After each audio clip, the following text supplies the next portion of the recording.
Phone করে করে আমার মাথা খেয়ে নিচ্ছে। ওকে বলছি এই বৃষ্টিতে তোকে কোথায় নিয়ে যাব। এক তো তুই আসবি বৃষ্টিতে ভিজে পুড়ে, কাদা মাখামাখি, জুতো ফুতোতে চারিদিকে কাদা জমে গেছে বাড়ির নিচে, কিছু কিছু জায়গায় একটু একটু জলও জমে গেছে।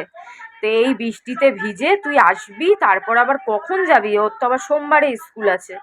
আজকে এসে আজকেই কি আর যেতে পারবি? যে মুনোর বাবা খেয়ে দিয়ে যাবে, আনবে, আস্তে আস্তেই তো বিকেল হয়ে যায় যেতে আসতে।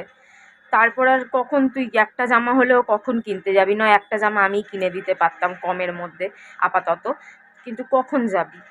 তারপর তো আবার সোমবারে স্কুল যেতে হবে, তার মানে কালকে ওকে বাড়ি যেতেই হবে।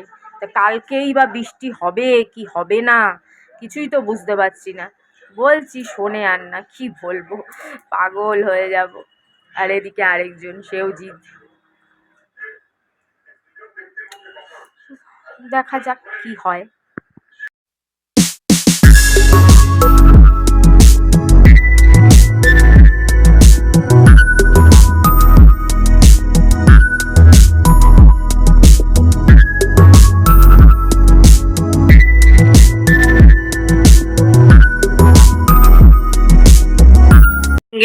সঙ্গে না কালকের 2 পিস মাছ রয়েছিল, একটা লেজা একটা গাদা। বনি একটু চায় বলে একটু ভালো করে ধুয়ে ধুয়ে ধুয়ে ধুয়ে কাটা বেছে ওকে একটু দিয়েছি, নালে কান্না শুরু করে দেবে। ডিমের কষা কাউয়াকে দিলাম। হ্যাঁ হ্যাঁ, কাঁদে না। আর ভেন্ডি আলু পেঁয়াজ কাঁচা লঙ্কা দিয়ে মাখা। দেখো না পাগল হয়ে যাচ্ছে, কান্নাকাটি শুরু করছে। মাছ খেকো বিড়াল একটা, কুতু না বিড়াল। গোটা গোটা ভোলা মাছ, ভোলা মাছের আলু পটল পেঁয়াজ দিয়ে টমেটো দিয়ে ঝোল, আর ভেন্ডি আলু কাঁচা লঙ্কা তেল মাখাইতে তেল দিয়েছিস? বুনোর বাবা এখন ভাজা খাচ্ছে না। আর বনির সেদ্ধ মেটে কাককেও দিয়েছি। আবার কাকের জন্যই মেটের মধ্যে যে থাকে না এরকম টাইপের, ওগুলোও রেখেছি ভেঙে ভেঙে।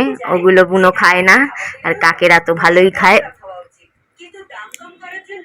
কাক মানে মেটে যখন সিদ্ধ হচ্ছিল তখন আমি যাকে বলি আমার বাবা কাক, সে এসে এত চিল্লাচ্ছিল, তাকে একটা গোটা মেটে দিয়ে দিয়েছি।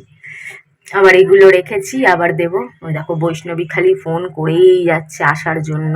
আমি ওকে বলছি যে বৃষ্টিতে এসে কি করবি কদিন পরে, শোনে আর না। এটা আগের বছর শ্রাবণ মাসের সোমবার ছিল।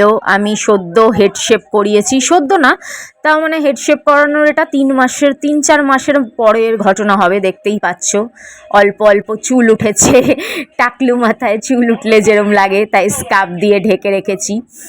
তো গেছিলাম, তো চা খেয়েই আমি পুজো দেই, সাধারণত চা খেয়েই। তারপরে পুজো দেওয়ার পরে আমার যেটা ইচ্ছা আমি সেটাই খাই। কেন আমি তো তোমরা জানো মানুষের বানানো অতটা নিয়ম মানার পক্ষে আমি সবসময় থাকি না।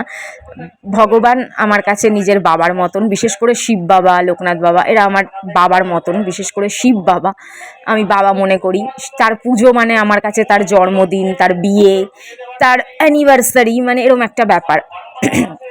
তাই যতক্ষণ পুজো দেই ততক্ষণ না খেয়ে থাকি বা শুধু চা খেয়ে থাকি। পুজো দেওয়ার পর আমার আত্মা যেটা চায়, মন যেটা চায়, আমি সেটা খেয়ে ফেলি। কেন নিজের বাবা থাকলেও তো আমি তাই করতাম। সেরকমই আর কি ব্যাপারটা। মানুষের বানানো এই নিয়মগুলো, যে উপোস এইটা খাওয়া যায় না, সেইটা খাওয়া যায় না, আবার মানুষই বলে আত্মাই ভগবান, এরকম নানান রকম বিভেদ আছে। তাই আমি অত বিভেদে যাই না, যা মন চায় খেয়ে নিই পুজো দেওয়ার পরে। তো আমি পুজো দেওয়াটা তাড়াতাড়ি হয়ে গেছিলো, সেকেন্ড সোমবার ছিল, এমন টাইমে গেছিলাম যে তাড়াতাড়ি একটু পুজো দেওয়াটা হয়ে গেছিলো। তো আমার বাড়ি যেতে ইচ্ছে করছিল না, তো আমি একটু বসে খাবার দাবার খেয়ে বাড়ি গেলাম।